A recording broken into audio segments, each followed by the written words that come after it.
enormes 300.000 hectáreas de olivar que existen en España, cada región, cada provincia, cada pueblo tiene su poda y cada podador pretende tener la suya. La mayoría de estas podas son irracionales y antieconómicas, acelerando muchas de ellas la vejez y desvitalización del árbol, lo cual viene a demostrar que no son las adecuadas. En esta película se pretende resumir los principios generales de la poda del olivo, aplicables a todas las situaciones, ya que se basan en los principios de orden fisiológico que regulan el crecimiento y la producción, y en los agronómicos que no debe olvidar el agricultor.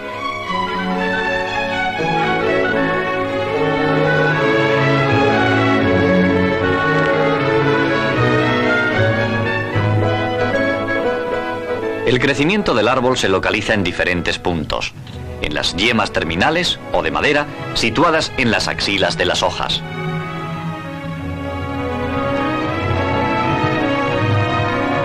En las yemas latentes o dormidas, situadas en las ramas gruesas y troncos, las cuales tienen un papel fundamental en la poda. Las yemas de flor, que permanecen casi ocultas hasta los meses de febrero o marzo, están también situadas en las axilas de las hojas. La raíz es el órgano absorbente del agua del suelo, en la que están disueltas los alimentos. Transportada hasta las hojas, es transformada en principios alimenticios junto al carbono que toman del aire. Las hojas son órganos fundamentales en la nutrición vegetal, debiendo existir por ello una estrecha relación entre la cantidad de hojas y raíces absorbentes. Si al realizar la poda alteramos esta relación, el árbol estará mal alimentado.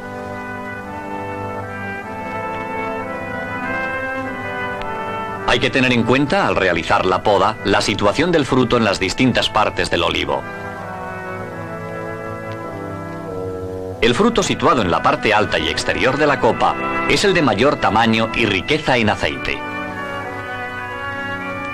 Le sigue el situado en la parte media y exterior. Y por último, el situado en la parte interior, que es el de menor rendimiento y tamaño.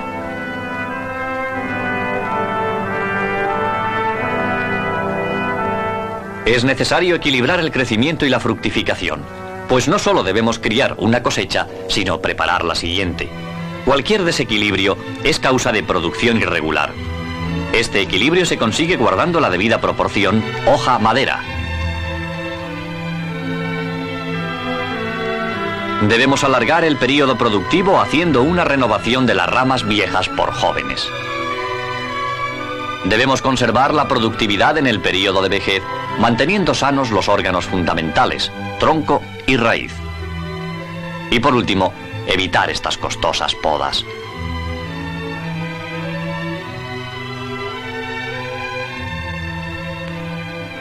Al iniciar la poda, se debe estudiar detenidamente cada olivo. Todos son diferentes y cada uno necesita su poda.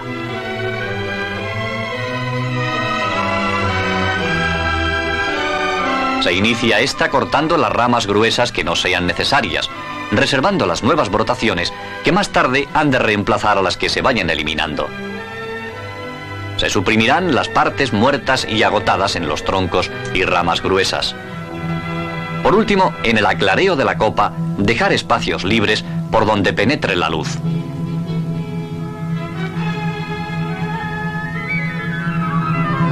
El olivo se planta de muy diversas formas. Veamos una de ellas. Por estaca o garrote. Se lleva a cabo en hoyos de dimensiones variables. En cada hoyo se colocan generalmente de 2 a 4 estacas. Se sitúan estas en los ángulos del hoyo, separadas de 70 centímetros a 1 metro, para que puedan emitir con libertad sus ramas principales y formar bien la copa.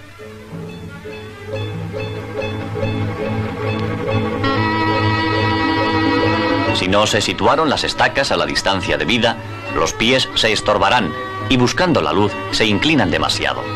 Guardando la distancia conveniente al hacer la plantación, se obtienen árboles de 2 a 4 pies, con lo que se aprovecha bien el espacio y el terreno. Aunque el conjunto constituye un solo olivo, cada pie tiene su propia raíz y copa.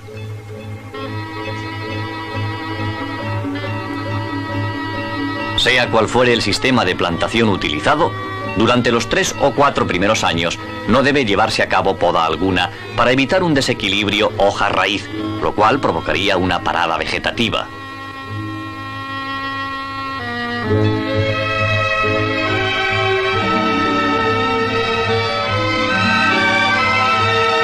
Pasado este tiempo, se llevará a cabo el primer aclareo, dejando siempre algún pie más para no eliminar demasiada hoja que nos servirá de protección.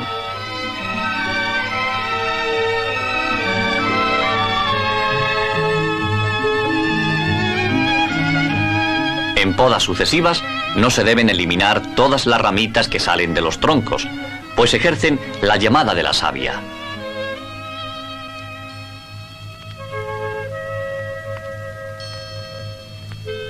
Se efectuarán los despuntes correspondientes de las ramas guías para formar la cruz. Estas cruces determinan la altura del tronco, para el cual no existen medidas fijas. Son recomendables las formas bajas. Para formar la copa, habrá que limitarse a la forma natural determinada por la variedad.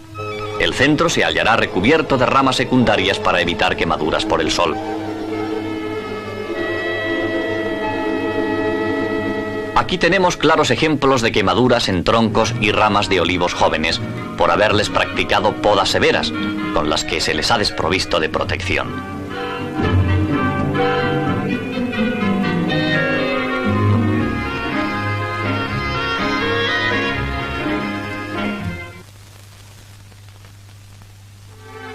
Sabiendo que el olivo produce la cosecha en los brotes del año anterior, la poda de fructificación consiste en regular el vigor del árbol para que todos los años dé nuevos brotes. Un vigor excesivo provoca el corrimiento del fruto. Una brotación débil no puede alimentar la cosecha. La intervención del podador consiste en realizar podas ligeras cuando el vigor sea excesivo o cuando los brotes del año anterior sean grandes en longitud y cantidad. Por el contrario, cuando el brote del año anterior sea escaso y corto, las podas deben ser enérgicas para que llegue más savia a las ramas. El olivicultor, además de influir en la producción del olivo mediante la poda, no debe olvidar los restantes cuidados que la favorecen de forma directa, tales como las labores culturales, el abonado racional y el tratamiento de plagas y enfermedades.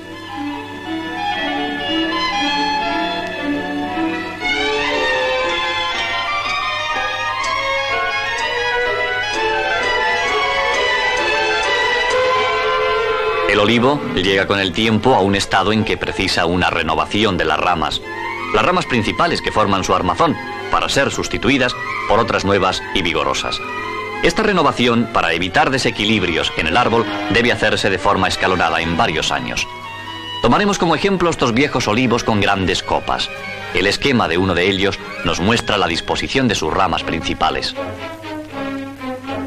Puede apreciarse cómo la copa está formada por una masa de ramas tortuosas, envejecidas y entrelazadas, carentes de vigor. Por no llegar bien la luz, no pueden emitir nuevos brotes y solo están estimuladas a crecer en longitud. En algunas regiones, la poda se reduciría a un rebaje o terciado de las ramas principales, eliminando la parte superior de la copa y quedando el olivo una vez podado, como muestra el gráfico. Con este sistema dejamos madera vieja que no dará nuevos brotes y consumirá mucha savia. En otras regiones, esta poda de rebaje va acompañada de una eliminación total de las ramas interiores de la copa. Este sistema de poda tiene los mismos inconvenientes que la anterior, más el de haber dejado los troncos y ramas principales sin protección contra las inclemencias del tiempo. Siendo el tronco y raíz los órganos fundamentales del olivo, el agricultor debe preocuparse de protegerlos. Cualquier tipo de poda que destruya o altere parte de ellos, debemos condenarla.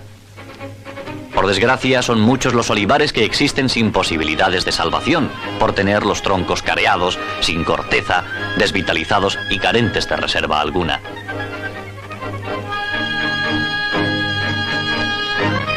Todo esto se evita llevando a cabo podas racionales. practicando el aclareo de ramas principales, con lo cual no solo habremos eliminado madera vieja, sino que dejaremos que pase la luz para favorecer el cuajado y maduración del fruto, así como el crecimiento de nuevos brotes en los que se producirá la cosecha de los años venideros. Si comparamos estos olivos con el que tomamos como ejemplo, podemos observar, primero, que la copa no disminuyó de volumen, por lo que continuará el equilibrio hoja-raíz. Segundo, que hemos eliminado madera vieja que no da fruto y consume savia. Y tercero, que puede pasar la luz al interior para favorecer el cuajado y maduración del fruto y para que las ramas puedan crecer lateralmente.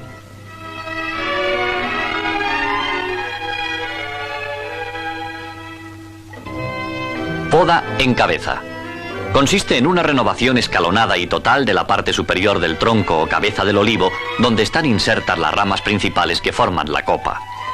Los cordones de savia del tronco, estimulados por los cortes practicados, emiten brotes adventicios, con los que se va formando de nuevo el árbol. Las ramas procedentes de nuevas brotaciones envejecen con mucha facilidad. La desvitalización del árbol es rápida y las partes altas del tronco o cabeza quedan sin protección.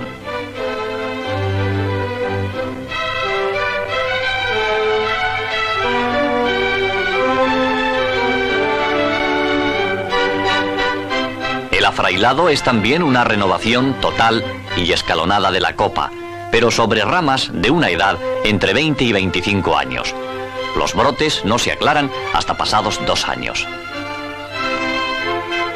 En casos extremos, cuando el tronco está desvitalizado, se practica la tala o renovación total del mismo. En este tronco se aprecian las distintas renovaciones hechas a lo largo de su vida. Y una de estas varetas será en su día una rama principal.